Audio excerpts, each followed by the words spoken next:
Welcome everybody. This week's topic for modern halacha is who comes first? Your parents? Because last week was Parshat Vatchanan. We learned the 10 Commandments. We must respect our parents, revere them. So who comes first? Your parents or your wife? This shiur is based on Shaluta Teshuvot. The bells are dying. SHEVET HAKEHATI Resh Samech Aleph. His responder. I really want to talk about this because as a rabbi now, almost 17 years, I know 3 cases that it ended up in divorce, which I wanted to talk about later, which is a really a terrible thing to those poor children because people did not follow the Torah. The Torah is so perfect and temimah that if we follow it, even though it's terribly difficult pill to swallow sometimes superficially, because the Torah is the right way to follow, even though sometimes it may not be so comfortable or convenient. The question here posed to the SHEVET HAKEHATI was that there was a woman that every time her in-laws used to visit her, they would abuse her and it would end up in a nasty fight. Does she have the permission to tell her husband, I don't want your parents to visit my home anymore? Should the husband listen to his wife and restrict his parents from entering his own home that he pays the mortgage for and that he does everything for? Or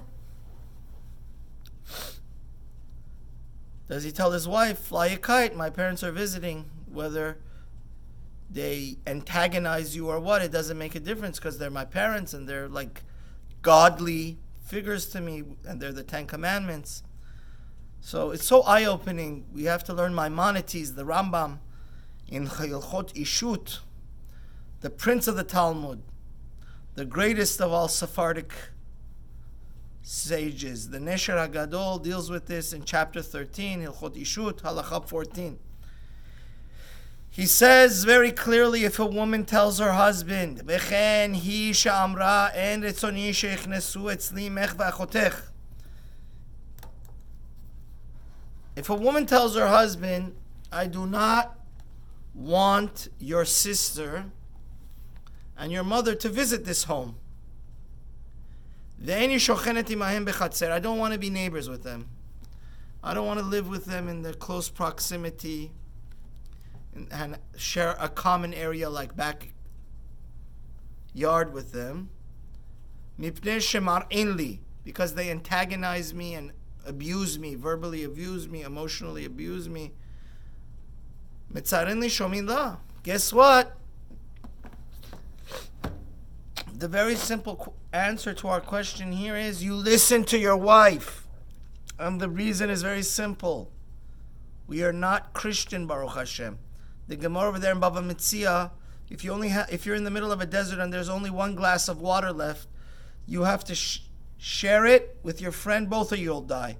But you know that you're on the verge of passing out and dying. You drink the water and let your friend die, unfortunately. Because it says, Chayecha Kodmin, your life always takes precedence over anybody else's life. And your wife is your life, and she is the second better half of you. Same time, Ishto Kegufo. Husband and wife, in the Zohar it says it's a positive. The wife is like the heart of that collective soul, and the husband is like the brain and the mind of that collective soul. They're 2 parts of one whole. Your life always takes precedence. And since if you have a happy wife, you have a happy life, you very politely have to tell your parents that no entry. Their passport has been revoked and they cannot enter your home. As hard of a pill it is to swallow, obviously, the wiser and kinder you break that news to him, the better. And the Rambam says why. שאין כופין את האדם שישבו אחרים עמו ברשותו. You can't force your wife to be abused. This is her home. She's the one that's raising your kids, not your parents. And you cannot force her to be in the company of people that are problematic to her, abusive. And guess what? It says that בכל מקום שדברים פשוטים הם כתבו מן הגאונים ז"ל. This is something that's in the Talmud, in the Geonim. It's a unanimous halacha. It's not only the opinion of the Rambam. And none other in the Shulchano HaTahor, the king of halacha, Rabbi Yosef Karo Maran, brings this in Even HaEzer, Siman Ayin Dalet 74. So rest assured, this is just not a Maimonides Rambam halacha. It's the Shulchan Aruch, the Bet Yosef, chapter 74, in his third volume of the Even HaEzer. And he says even the father. So the Rambam here is only talking about if the sister and mother of the husband abuse the wife and antagonize her. The Rambam says even if the father, your father, is emotionally harming or in any way harming your wife, you tell them, stop.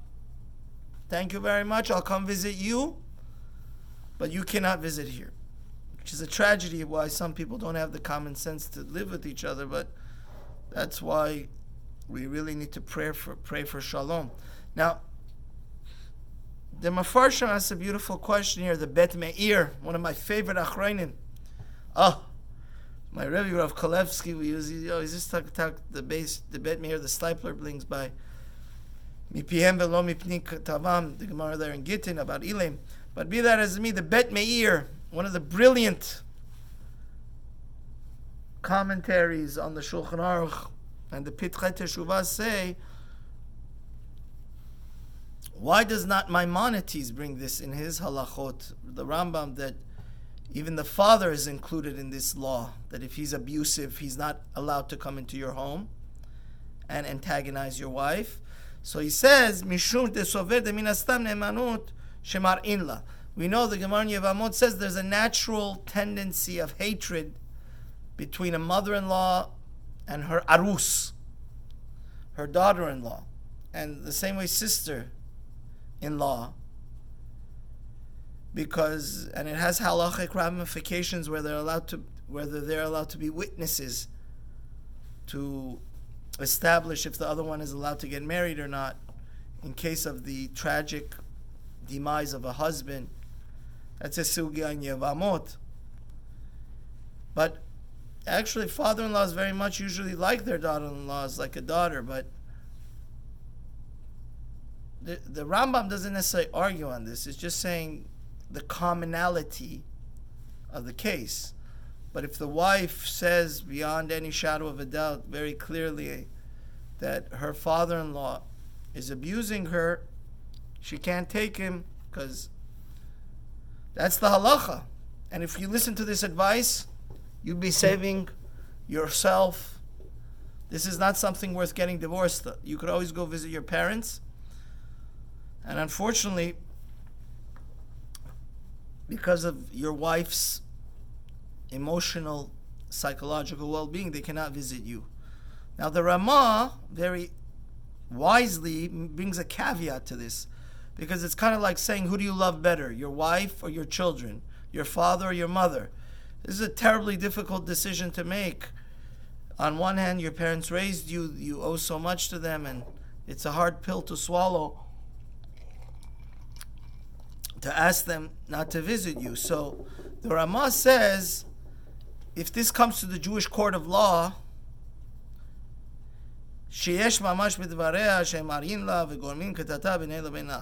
obviously, if she is the instigator, then this would not apply, the Ramah says. This is clearly that if they come to the Rav, they come to the chief rabbi, the chief justice of the Jewish court, that's the arbitrator in this case, she's giving clear examples that they are starting the fight. Aval belav hake and shomin la daha misva eno shela rak shelo. But if she's exaggerating, then that's not fair. A husband, because we know that the halacha is that the son has a much, much deeper practical responsibility to take care of his parents. So if he doesn't see them, like the Chazon Ish says, the greatest pleasure is for the parents and the children to be together. If you never visit your parents, you really miss the boat. Parents put so much blood, sweat, and tears into their children. They like to visit them and see their grandchildren, which are the sweetest part of life. Ure banim levanecha. We hope everybody has that merit to see their children.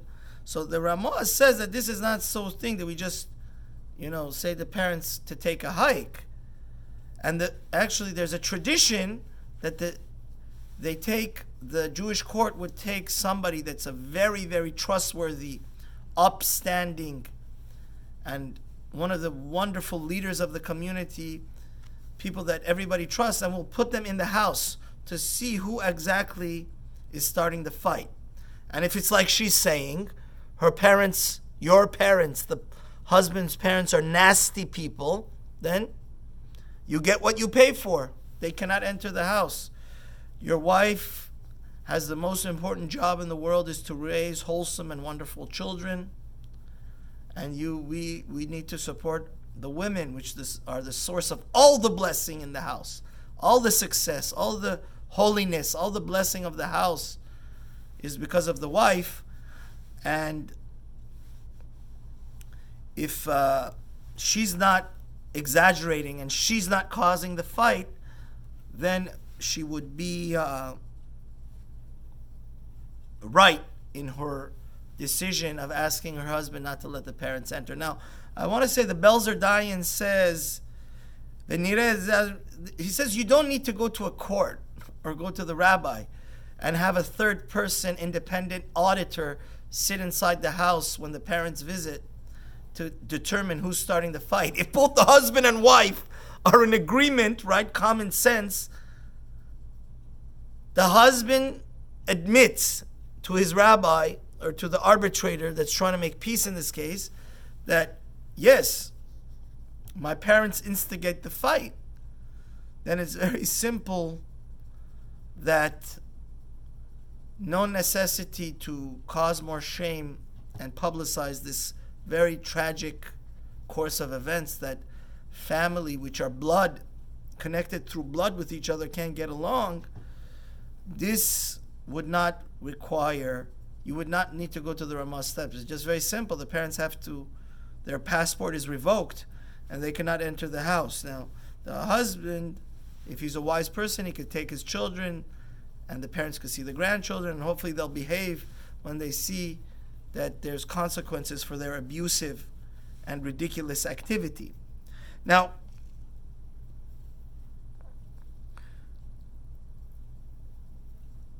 I wanted to deal with something in the second part of the class. And the Rambam, if you look at it, it goes both ways.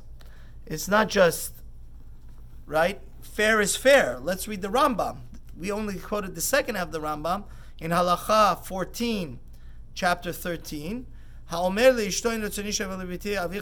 a husband also tells his wife, I don't want your parents, I don't want my in-laws or your brother or sister or whoever come here, we listen to the husband also.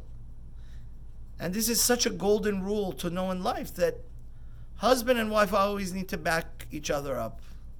As much as we have to love our parents and our brothers and sisters, you have to love yourself more. And your wife is your second better half. It says, same way, fair is fair. If they're causing havoc, they disrespect their son-in-law and abuse him, then the whole respect, the father has to be treated like a king in his house. The whole house becomes perverted. Then nobody listens to the authority of the father. And it says, obviously the husband should not be like a dictator. He has to give his wife permission to go visit her brother, sister, mother, father. ותלך לבית אביה פעם אחת בחודש. She could go once a month to visit her parents if they live in another city. And the 3 holidays, Pesach, Shavuot, Sukkot.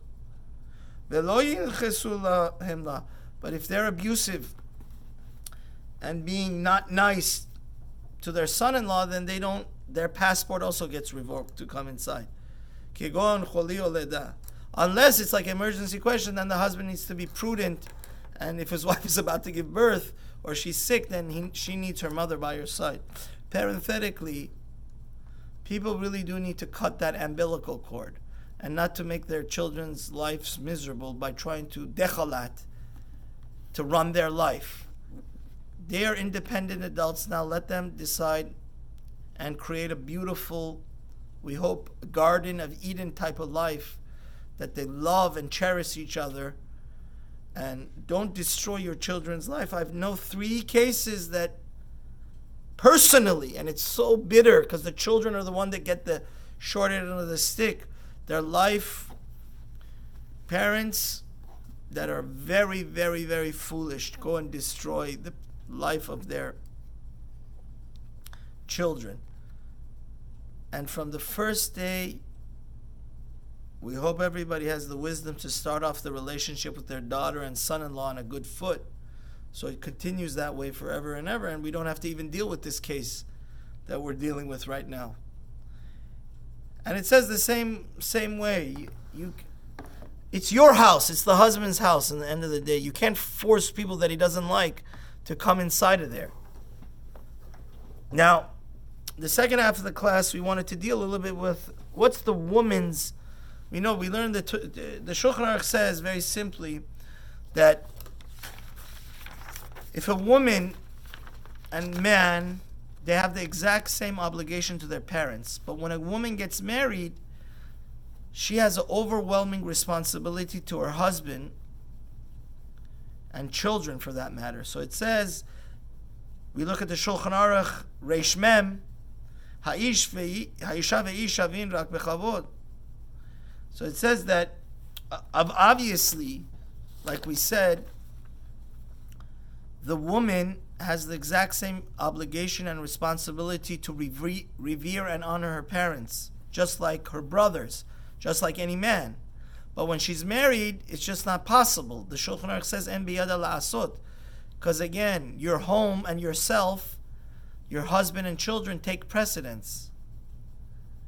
Lefichach, look at this fascinating halacha. Yi petura mikavod. She does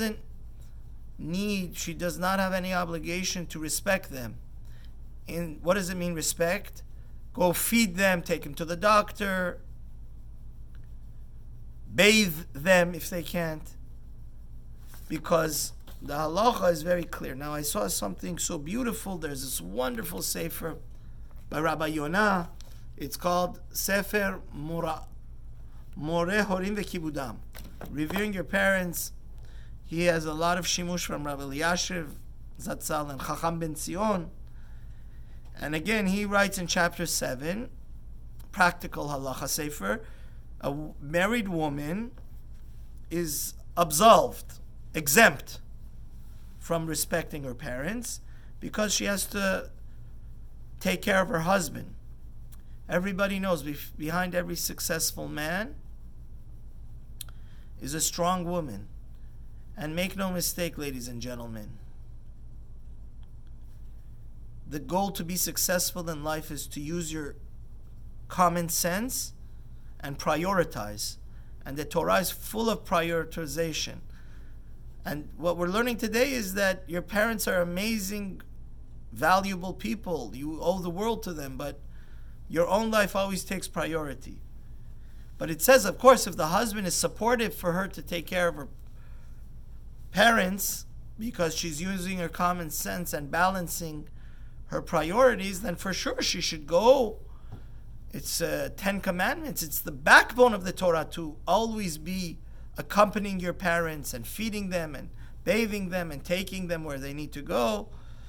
Then her exemption obviously is revoked, and she would be just like any man because her husband wants her to take care of her parents, which is the real way a Jewish family should run. In Halacha Vav,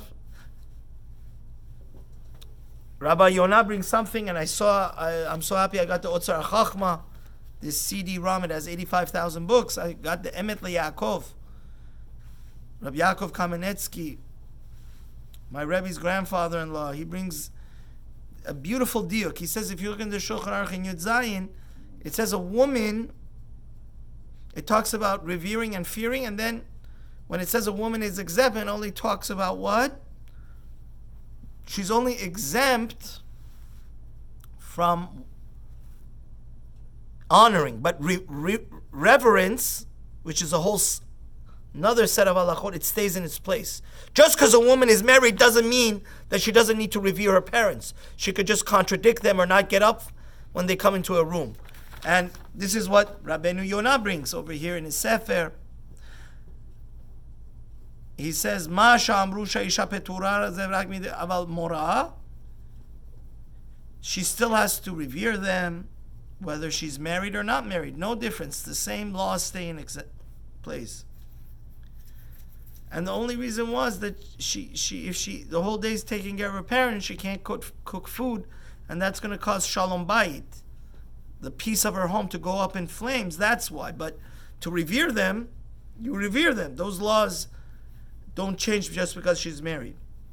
Like she's not allowed to sit in their seat at the head of the table when she visits her parents, right? She's not allowed to sit in her father or mother's seat at the dining room table. She can't contradict them. And the husband has no jurisdiction for him to command his wife not to revere her parents, because he's overridden by the Almighty. And in the last, we're just going to end up the class right now, that he says there is another thing that a woman, there is one minute detail here, even in reverence, that a woman has to, unfortunately, is exempt from if her husband is causing problems. And that is if her parents want her to do X, Y, Z, and her husband says absolutely not, because he has a good reason for that. He says that you're abandoning me, you're not taking care of me, you're only attached to your parents. Then push comes to shove, she has to listen to her husband. Now, I just want to end up the class. I hope this could really save some marriages and create peace, because when these laws are not followed and a person foolishly says, no, my parents are like God in my life, and I'll just divorce you and I don't care about my children and wife, that's pure silliness. Silliness with a capital S, from here to Santiago, Chile. And I just wanted to say that Judaism is not like Chas v'chalila lahavdil elfei avdalot Catholicism. We do definitely allow divorce, but here's the issue. Rav Shlomo Zalman said that divorce is kind of like amputation. Yes, a lot of times the doctors have to amputate a person to save his life, but it's always better to do what? To not lose the limb, God forbid. And God bless my father's soul, he would always tell me, he was always a community leader, and he would run to make peace and stop divorces.